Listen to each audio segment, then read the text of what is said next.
¿cierto? 312. Sí, pero es que para que se vayan estas unidades tienen que estar en Kelvin. 585. Ah, ya, ok, así. 585 Kelvin. Y esta misma temperatura final, porque esa es la temperatura que se va a igualar cuando la unidad está en sobre. Póngale Kelvin entonces ahí. Sí, ahora sí consumo el producto, perfecto. Listo. Entonces el tema es que tenemos que, yo lo veo así, no sé, que pues esa energía como que no se crea en ese estudio, sino que simplemente al final yo tengo que el calor, que es una forma de energía A, más el calor B, más el calor C, eso es igual a 0. Escriba más grande, es que no se ve pero nada. Entonces, el calor A más el calor B más el calor C, eso es igual a 0.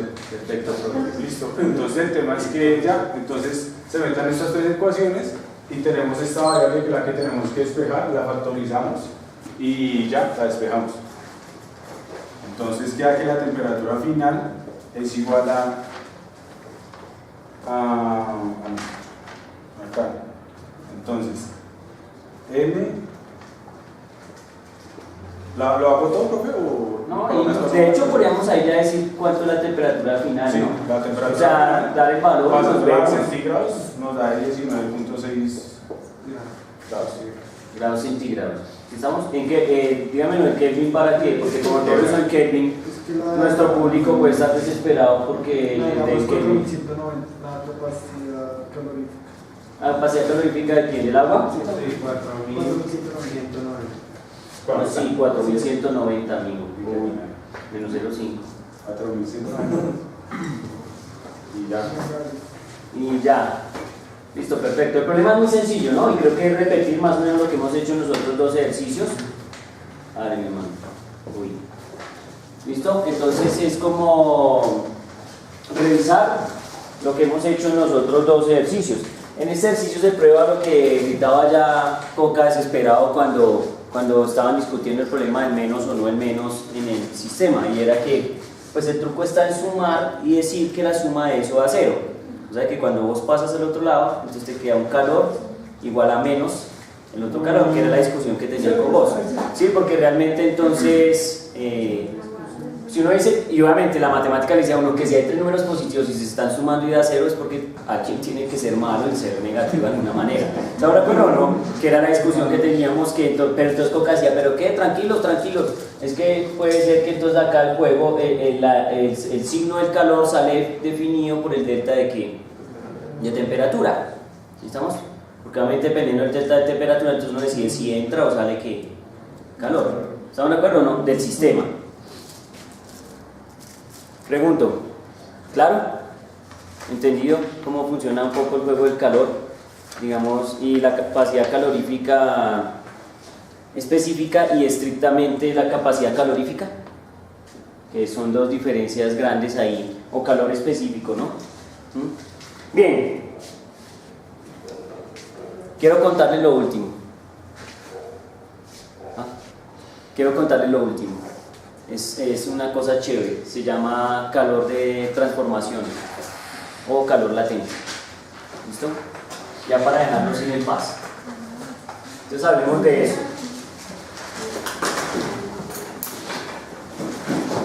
También uno dice que el calor de transformación o calor latente es un calor chévere porque resulta que es una energía puntual específica sobre un sistema, ¿sí? Que básicamente lo que hace es no aumentar la temperatura. No sé si ustedes notan que el calor cuando entra a un sistema o sale de un sistema produce un efecto en la temperatura. Pero este calor, que uno llama calor de transformación o calor latente, no es un calor que genere delta de temperatura. Es un calor que genera un cambio de estado.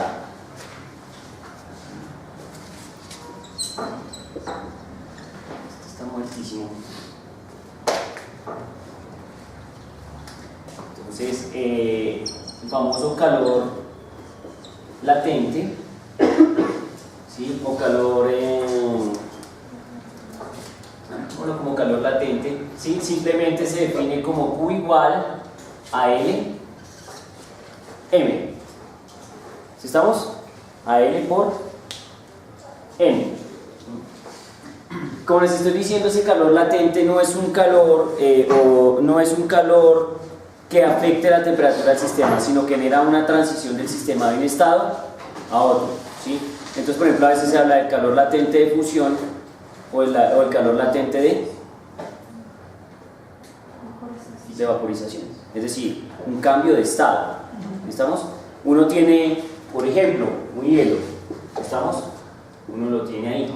Entonces la pregunta es, ¿cuál es el calor necesario para que el hielo empiece a convertirse o empiece a cambiar de estado y empiece a ser un estado, un cambio de estado y empiece a derretirse y se genere un estado de qué? De fusión, o sea, como que cambie a un estado líquido. ¿Sí estamos? ¿Y cuánta energía se requiere o cuánto calor se requiere para hacer que el sistema pase de un estado líquido a un estado ¿qué? Gaseoso, es decir, calor de vaporización, es decir, que ya uno tenía su cantidad de agua así, pero esa agua empieza a generar una especie de ¿qué? De vapor, ¿sí estamos? Y entonces, bajo ese efecto, estamos mirando esa transformación. ¿Sí está claro? Este calor no hay mucho que decir. Básicamente lo que nos está diciendo este calor es cuánto calor se requiere para cambiar o transformar una cantidad específica de materia de un estado a otro. ¿Estamos de acuerdo? Porque lo que me está diciendo es cuánto calor se requiere por unidad de ¿qué? De masa. ¿Estamos? Y ese calor es el que se requiere para cambiar una masa que está en un estado a esa misma masa tenerla en otro estado. ¿Listo? Entonces, ¿la L es una constante? ¿Señor? La L es una constante. La L es una constante. La L es una reconstante. Pongámosla con rojo sangre, ¿sí? Pero entonces, recuerden, hay L's de transformación, entonces hay un L que es de vaporización y está el otro L que es de ¿qué? De fusión, ¿sí estamos? Que serían los dos L's que se tienen. ¿Sí estamos? Son conocidos, son específicos. Y si ustedes revisan las copias, ¿estas copias de quién son? ¿El tocayo? ¿Las tuyas? Entonces, bueno, permíteme. Entonces, aquí por ejemplo le dicen a uno de una vez, miren, aquí unos calores de ¿qué? De transformación, ¿sí? Para el punto de fusión, para el punto de ebullición, para el punto de vaporización y el punto de fusión. Aquí están. ¿Sí estamos? El calor como tal. O sea, le dicen a uno punto de fusión. Entonces, por ejemplo, el hidrógeno le dicen a uno el punto de fusión, que es una temperatura, ¿sí?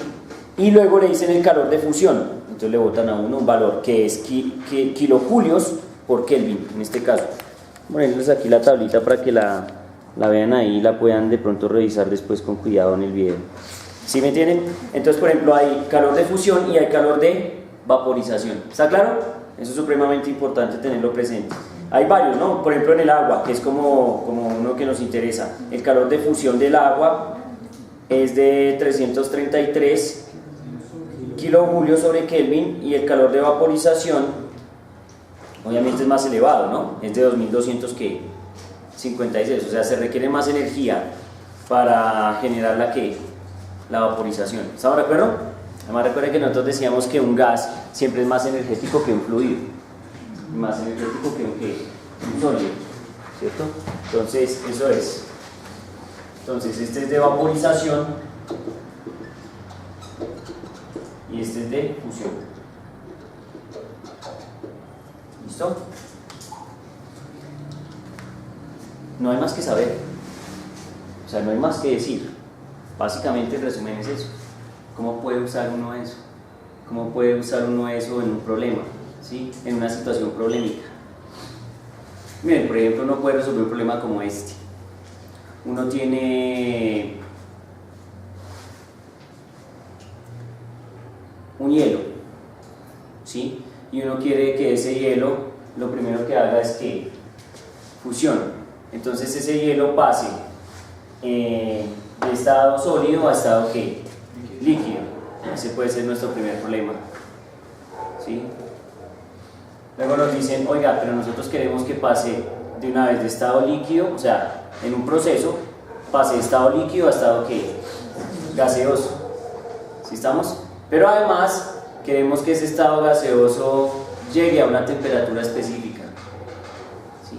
Todo sobre la misma masa, es decir, la masa de hielo, toda se convierte en líquido. Y luego todo el líquido se convierte en ¿qué? En vapor. Entonces uno puede tratar de resolver un problema de esos. Y de pronto lo retan a uno, lo miran y le dicen a uno, ¿y sabe qué? Tenemos un problema. La estufa que tenemos o estamos usando solo tiene una potencia de 800 vatios o de 300 vatios. Entonces determine además cuánto tiempo que tardamos en lograr ese efecto. Entonces es un problema interesante porque ese problema tiene dos circunstancias. Uno, primero, si nos dan el hielo sólido, ¿sí? Nos dan la masa del hielo sólido y además nos dan su temperatura, ¿sí? Entonces lo primero que tenemos que hacer es transmitir la energía para que la temperatura empiece a ¿qué? A subir de negativo y se acerque a un valor que es el valor de ¿qué? De 0 grados. Recuerden que en 0 grados es que la temperatura, digamos el hielo empieza a convertirse en ¿qué? En un líquido. ¿Estamos de acuerdo? Entonces tenemos que mirar cuánta energía hay que insertarle a esta masa para llevarla hasta la temperatura deseada. Obviamente nos van a dar la temperatura inicial de ¿qué? De hielo, ¿sí? Pero la temperatura final ya la conocemos. La temperatura final es ¿cuánto? 0. Entonces lo primero que tenemos que mirar es cuánta energía se requiere para llevarla a eso. Primer paso. Siguiente paso. Nos dicen, oiga, necesitamos mirar cuánto calor se requiere en la ¿qué? En la transformación. ¿Estamos de acuerdo? Entonces ahí es cuando usamos ¿qué? Esta. Porque entonces tenemos que usar el calor de ¿qué? De fusión. Entonces decimos, ¿cuánto es el calor de fusión? Pues nos dan este valor constante que está en una tabla y nos dicen la masa que hay de hielo que se va a convertir toda en ¿qué? En agua. Entonces la masa está aquí. Y entonces ya tengo el calor de aumento de temperatura y ahora tengo el calor de fusión. ¿Estamos de acuerdo? ¿Preguntas? ¿Ahí está claro? Ese sería el proceso. Ahora, como ya recuerden una cosa, ese calor que le vamos a meter para hacer fusión nunca, jamás va a aumentar la temperatura del fluido o el hielo en este caso. Solo va a hacer que el hielo cambie de estado. Entonces la temperatura del sistema va a ser 0 grados centígrados mientras está cambiando de ¿qué? De estado. Cuando salga de ese estado líquido, cuando salga del estado sólido y ya esté completamente líquido, entonces nos dicen, ahora queremos que llegue a la temperatura en la que va a empezar a ¿qué? A evaporarse, que es más o menos también los 100 grados centígrados. Entonces nos van a decir cuánta energía hay que meterle a esta cantidad de agua para que llegue hasta la temperatura que queremos, que son 100 grados centígrados. Entonces vamos a coger esa agua y le vamos a meter un calor que la lleve de 0 grados a 100 grados. Van 3 calores. ¿Estamos de acuerdo o no? Una para el hielo para aumentarle la temperatura. Otro calor, ¿para qué? Para cambiarla de estado. Y otro calor, ¿para qué? Para pasarla de 0 a 100. ¿Estamos de acuerdo? Pero entonces ahí viene otro calor, que es el calor de ¿qué? De vaporización. Entonces vamos a insertarle al sistema una cantidad de calor, pero no para que aumente más la temperatura, sino para que cambie de ¿qué? De estado. ¿Estamos de acuerdo hasta ahí? ¿Cuántos calores van?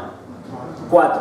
Pero aún hay otro estado final y es que nos dicen, nosotros queremos que ese vapor llegue hasta una temperatura máxima de, no sé, por decir algo, 140 grados centígrados y se mantenga hasta allá. Entonces ahora tengo que mirar cuál es el calor específico del vapor de agua, ¿cierto? Y cuánto energía tengo que insertarle para que tenga un cambio de temperatura que vaya de 100 a 130 o a 140. ¿Cuántos calores van? 5 calores.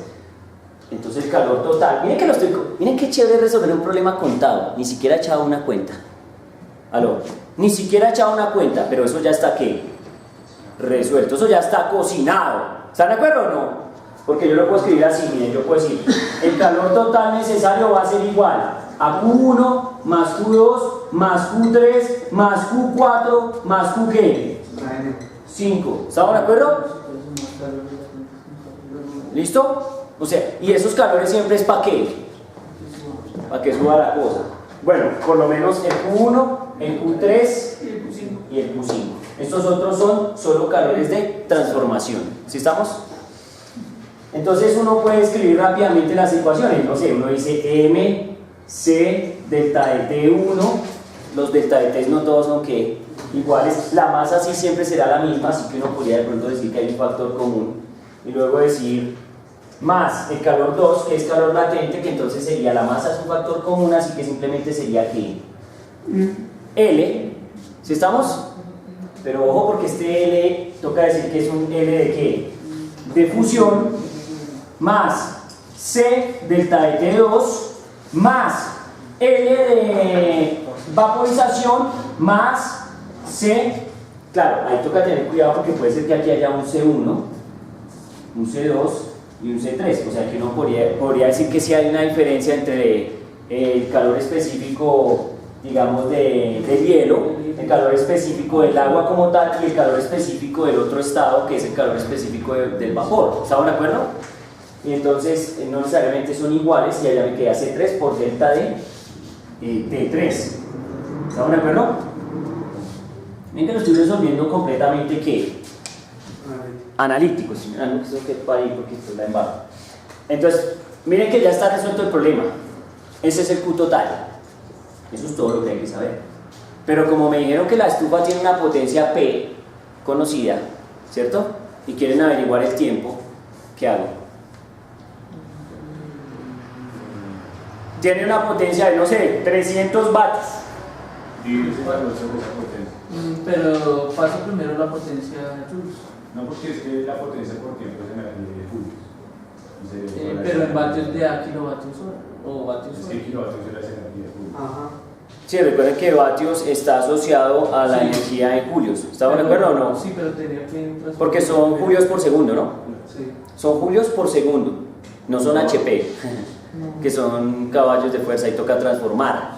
No, esto va directo. Los vatios es la unidad de potencia en el sistema internacional. ¿Estamos de acuerdo? O sea que ahí se va. Entonces, mi amigo Coca dice, bebé, profe, divida eso entonces entre qué. Entonces el tiempo va a ser simplemente Q total sobre qué, sobre la potencia que tiene la estufa. Eso nos daría el tiempo que tardaríamos en hacer eso. Y tengan presente una cosa, no es poquito, siempre se demora. Hagan un experimento en su casa, metan un hielo, caliéntenlo, ¿cierto? Pónganlo a que cambie de todos los estados hasta que se convierta completamente en ¿qué? En vapor. Y van a ver que el proceso más demorado generalmente es el convertir toda el agua en vapor. Eso tiene su tiempo. ¿Estamos de acuerdo? Entonces, por ejemplo, uno podría determinar el tiempo que tarda en hacer eso en su estufa, ¿cierto? Y si uno conoce todos los calores que requiere, ¿cierto? O sea, si uno tiene el tiempo que tarda en hacerlo en su estufa, y usted conoce el calor que se requiere, entonces usted puede averiguar la potencia de ¿qué? De su estufa en la casa. ¿Les parece o no? Chévere, ¿no? O sea, esto se acerca a nuestra realidad cuando cocinamos, cuando estamos en la cotidianidad, la termo es bien cercana. Pregunto, ¿está claro cómo es el juego? Es una aplicación sencilla, rápida y, digamos, general de lo que es el calor de transformación. ¿Listo? Este es un problema que se aplica en los dos, el calor de fusión y el calor de ¿qué? De vaporización. ¿Está claro? No es más lo que quería contarles hoy, porque este tema realmente es corto, sencillo y contundente. Podéis ir en paz, queridos hermanos. Amén.